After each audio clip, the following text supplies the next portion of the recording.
You might want to check the freezer. Several Lean Cuisines and Stouffer's frozen dinners are being recalled. That includes Lean Cuisine's butternut squash ravioli, spinach artichoke ravioli, and lemon garlic shrimp stir fry, as well as Stouffer's party-sized chicken lasagna. There may be a wood-like material in some of the meals. So far, one choking incident has been reported. After 7 years in downtown Fargo, Kindred People is shutting its doors. Owners made the announcement on social media saying they can't sign a new lease.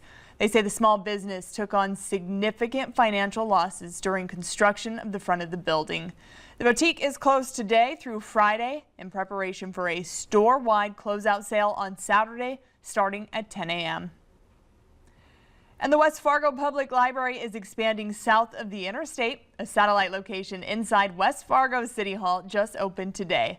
While not a full library branch, the mini library offers a rotating selection of books for checkout, plus seating, study areas, computers, and printing services. It's open Tuesday through Friday from 10 to 4:30. Stay with us. Joseph will be right back with an update to your weather planner.